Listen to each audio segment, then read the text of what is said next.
السلام علیکم لسنرز، میں ہوں آپ کی ہوسٹ نیلم، اور نیلم آپ کو اپنے چینل میں ویلکم کرتی ہے۔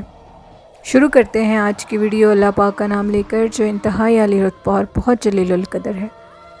میں اپنے سبھی سننے والوں کے لیے یہ دعا کرتی ہوں کہ آپ سب لوگ جہاں رہیں خوش رہیں، اور اللہ پاک کی رحمت کا سایہ ہمیشہ آپ لوگوں پہ بنا رہے، آمین۔ اسی دعا کے ساتھ آج کی سٹوریز جنات کے قصے کہانیوں کا آغاز کرتے ہیں۔ آج کی پہلی سٹوری میرے ساتھ شیئر کی ہے وقاص احمد نے، اور جو کہ UK میں رہتے ہیں۔ وقاص کہتے ہیں کہ آج میں آپ کے ساتھ کشمیر کے ایک شخص کی سٹوری شیئر کرنے لگا ہوں۔ اس کے ساتھ ایک عجیب و غریب واقعہ پیش آیا۔ وہ کسی اور شہر میں نوکری کی غرض سے گیا، اور اس کا جو کام تھا وہ اس طرح کا تھا کہ وہ اپنے بائک پہ مختلف شہروں میں کشمیر کے مختلف وہ جو جگہیں چھوٹی چھوٹی بنی ہوتی ہیں وہاں پہ جا کر کچھ چیزیں سپلائی کیا کرتا تھا۔ ایک دن اس کے ساتھ اس طرح ہوا کہ وہ کسی ایسی لوکیشن پہ چلا گیا جہاں پہ اسے جانا تھا وہ لوکیشن نہیں تھی، اور اب وہ بہت زیادہ پریشان تھا، ٹائم بہت ہو گیا تھا، اور اس کو بھوک بھی لگی تھی، پیاس بھی لگی تھی۔ وہ تھوڑا اور آگے گیا تو اس کو سامنے سے کھجور کا ایک باغ نظر آیا۔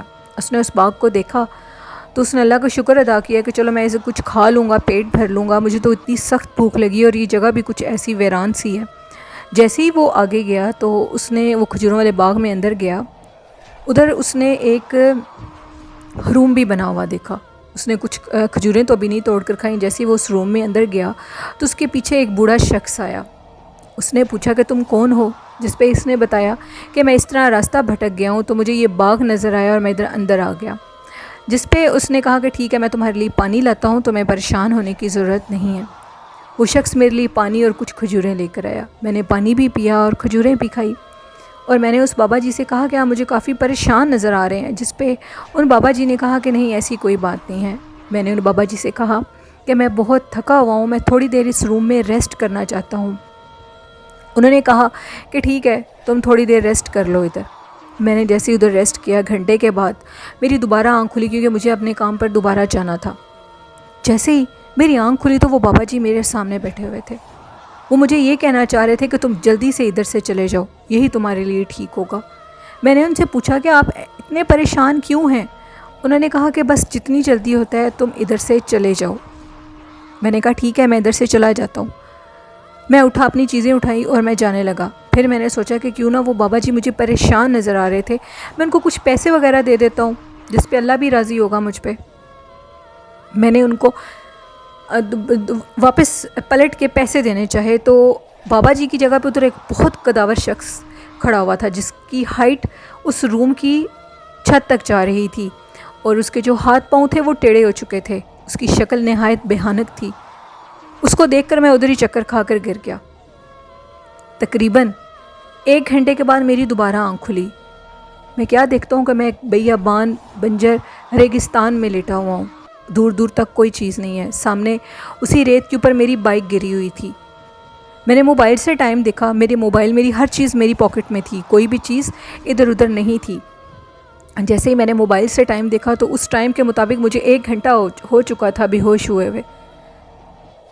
اس کے بعد میں نے جلدی سے بائک لی، کیونکہ وہ بھی جگہ بہت بھیانک تھی، بہت خوفناک پرسرار جگہ تھی وہ، اور میں جلدی سے موٹر بائک پہ اپنے منزل تک دوبارہ چلا گیا، اور میں نے جا کر اپنے باس کو یہ ساری بات بتائی۔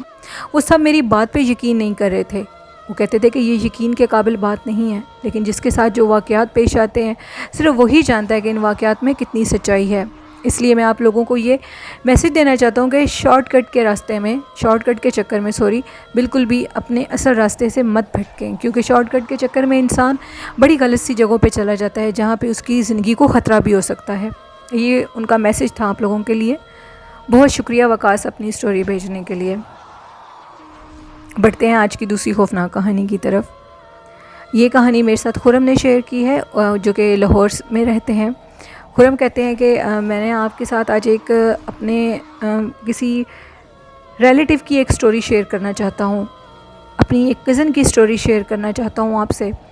میری کزن جو کہ بہت پیاری تھیں، بہت خوبصورت تھیں، ان کا کلر بہت خوبصورت اور گورا تھا۔ ان کے ساتھ اس طرح کا واقعہ پیش آیا کہ ان کے اوپر ایک جن عاشق ہو چکا تھا۔ وہ جن ان کے پیچھے اتنی بری طرح سے پڑ چکا تھا کہ کوئی بھی عامل اس جن کو ان سے ہٹا نہیں سکا اور آخر ان کی ڈیتھ ہو گئی تھی۔ یہ ایک بڑا درد بھرا قصہ ہے جو میں آپ کے ساتھ شیئر کرنا چاہتا ہوں۔ میری کزن اپنی فرینڈس کے ساتھ پکنک پہ گئی ہوئی تھی، اور ادھر وہ جہاں پکنک پہ گئی تھی ادھر سے ہی وہ جن میری کزن کے پیچھے پڑ گیا تھا۔ میری کزن جب اپنے گھر آئی تھیں تو انہوں نے سب سے پہلے یہ دیکھا کہ جو ان کا بیڈ تھا، ان کے بیڈ کے اوپر ڈھیر ساری سرخ چوڑیاں پڑی ہوئی تھیں۔ وہ ان چوڑیوں کو دیکھ کر بہت حیران ہوئیں اور گھر والوں سے پوچھا کہ یہ سرخ رنگ کی چوڑیاں کس نے میرے بیڈ پہ رکھی ہیں، جس پہ سب نے لا علمی کا اظہار کر دیا۔ اس کے بعد میری کزن نے ان چوڑیوں کو اٹھایا اور اپنی کلائی میں پہن لیا۔ وہ چوڑیاں بہت خوبصورت تھیں۔ جیسے ہی میری کزن نے وہ چوڑیاں اپنی بازو میں ڈالیں تو اس نے باہر آ کر بتایا کہ مجھے یوں لگ رہا ہے کہ جیسے میں ہوا میں اڑ رہی ہوں، میرا جو ساری باڈی ہے وہ اپنے بس میں نہیں ہے، میں بہت زیادہ عجیب محسوس کر رہی ہوں۔ جس پہ میری جو خالہ ہیں انہوں نے جلدی سے میری کزن کے ہاتھ میں سے وہ چوڑیاں اتارنے کی کوشش کی، لیکن وہ چوڑیاں اتر نہیں رہی تھیں۔ بالآخر خالہ نے ان چوڑیوں کو توڑ دیا۔ میری کزن کے سارے بازو زخمی ہو گئے۔ جیسی خالہ نے اس کی چوڑیاں توڑی تو میری خالہ کی طبیعت اتنی خراب ہو گئی کہ وہ موت کے منہ سے واپس آئیں۔ اس کے بعد میری کزن کی یہ حالت ہو گئی کہ میری کزن اپنے آپ کو کمرے میں بند رکھتی تھی، اندر سے باتوں کی آوازیں بھی آتی تھیں۔ میری کزن 2-2 3-3 ماہ کمرے سے باہر نہیں نکلتی تھی۔ میری کزن اس حد تک کمزور ہو چکی تھی، ان کی آنکھیں اتنی گہری ہو چکی تھیں، ان کا رنگ بالکل پھیکا اور پیلا ہو چکا تھا، وہ لگتی نہیں تھی کہ وہ ہو۔ 3-4 ماہ کے بعد جب وہ روم کھول کر باہر آتی تھی تو ان کی شکل دیکھنا نصیب ہوتی تھی۔ میری خالہ ان کے صدمے میں بیڈ پہ علیل ہو گئیں، اتنی بیمار ہو گئیں کہ وہ بھی اس دنیا سے چلی گئیں۔ لیکن میری کزن کی طبیعت ٹھیک نہیں ہو رہی تھی۔ ہر عامل اس جن کو ان سے بھگانے میں ناکام تھا۔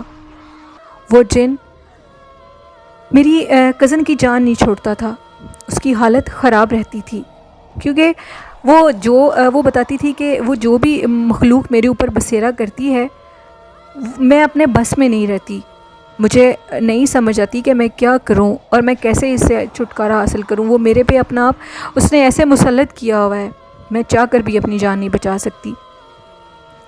جب سارے عاملین اس جن کو اس لڑکی سے بھگانے میں ناکام ہوئے تو ایک دن ایسے ہوا کہ میری کزن کی چیخوں کی اونچی اونچی آوازیں آ رہی تھیں۔ یوں لگ رہا تھا کہ جیسے میری کزن کو کوئی اندر بہت برے طریقے سے مار رہا ہو، پیٹ رہا ہو۔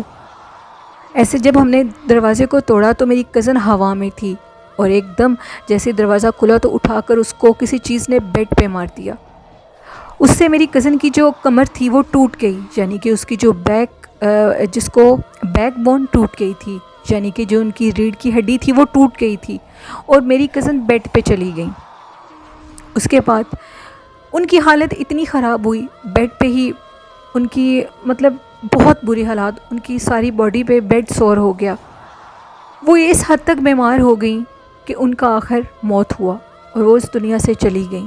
لیکن جب ان کے مرنے کے بعد بھی ان کے جو قبر ہے، ان کی قبر پہ عجیب و غریب سا ایک کہ بلی، وہ بلی تھی، لیکن جس کو ہم میل فارم میں وہ جو تھی وہ رہتی تھی بلی ادھر، اس کو بھگانے کی کوشش کرتے تھے، وہ بھاگتی نہیں تھی۔ جس ٹائم کزن کی تدفین ہو رہی تھی وہ بلی باقاعدہ ادھر کھڑی ہوئی تھی۔ آج تک کئی لوگ اس بلی کو میری کزن کی قبر پر دیکھ چکے ہیں۔ وہ میری کزن کی جان نہیں چھوڑتی ابھی تک، مرنے کے بعد بھی وہ اس کے اوپر حاوی ہے، لیکن اب وہ اللہ پاک نے ان کو پردہ دے دیا، ان کی اس مصیبت سے جان چھوٹ گئی۔ لیکن وہ جو بھی مخلوق ہے وہ آج بھی ان کی قبر پہ ہوتی ہے، اور یہ واقعات بالکل سچے ہیں۔ لوگ ان واقعات پہ یقین نہیں کرتے، لیکن وہ مخلوق آج بھی میری کزن کے ساتھ ہے اور اس کے پیچھے پڑی ہوئی ہے، گو کہ وہ اس دنیا سے چلی گئی ہیں۔ خرم کہتے ہیں کہ میں اینڈ میں آپ کو یہ بتانا چاہتا ہوں کہ لڑکیاں بہت زیادہ پرفیوم لگاتی ہیں، بال کھول کر ایسی جگہوں پہ جاتی ہیں، ان کو ایسی جگہوں سے جانے سے گریز کرنا چاہیے، کیونکہ جب یہ مخلوق پیچھے پڑ جاتی ہے تو پھر انسان کی جان نہیں چھوڑتی۔ جیسے ان کی کزن کے ساتھ ہوا ہے، وہ چاہتے ہیں کہ ایسا کبھی کسی کے ساتھ نہ ہو۔ اپنا آپ ڈھیر سارا خیال رکھا کریں، اپنے گلے میں قرآن آیات کو ضرور ڈالیں اور اپنے اوپر ضرور آیت الکرسی کی کار رکھا کریں، اور اس کے بعد وضو میں رہا کریں۔ یہ خرم نے میسج دیا آپ سب کے لیے۔ بہت شکریہ خرم اپنی سٹوری شیئر کرنے کے لیے۔ تو لسنرز، یہ تھیں آج کی خوفناک کہانیاں۔ آئی ہوپ آپ لوگوں کو پسند آئی ہوں گی، اور میرے چینل کو زیادہ سے زیادہ سبسکرائب بھی کیا کریں، لائک بھی کیا کریں، اور جو لوگ اس کو سن رہے ہیں اور جنہوں نے ابھی تک چینل کو سبسکرائب نہیں کیا تو آپ چینل کو ضرور سبسکرائب کریں اور اپنا فیڈ بیک مجھے ضرور دیا کریں۔ اور آج کا اچھا میسج یہ ہے آپ سب کے لیے، کسی کے بارے میں بھی برا مت سوچیں، اور اگر کوئی آپ کے بارے میں برا سوچ رہا ہے تو اس کا یہ مطلب ہے کہ وہ آپ کو اپنی ساری نیکیاں دے رہا ہے، اس کو دینے دیں، اور آپ اپنا اچھا کرتے رہیں، کسی کی پرواہ مت کریں، کیونکہ ہر انسان نے اللہ کو جواب دینا ہے، اور جو آپ کے بارے میں برا سوچ رہا ہے وہ بھی اس چیز کا جواب ضرور دے گا۔ اس لیے سب کے بارے میں اچھا سوچیں، سب سے پیار کریں، اگر کوئی آپ کے بارے میں برا سوچ رہا ہے تو اس کو لیٹ گو کر دیں۔ یہ میرا اچھا میسج تھا آپ لوگوں کے لیے۔ اور اپنے والدین سے بھی ڈھیر ساری محبت کیا کریں، ان کی عزت کیا کریں، ان کو عزت دیا کریں، اور ان سے دعائیں لیا کریں۔ اسی کے ساتھ اپنی ہوسٹ نیلم کو اجازت دیجیے۔ مجھے اور میرے والدین کو اپنی دعاؤں میں یاد رکھیے گا، اور آپ بھی اپنے والدین کا اور اپنا ڈھیر سارا خیال رکھیے گا، مجھے اپنی دعاؤں میں یاد رکھیے گا۔ اللہ حافظ، اللہ نگہبان۔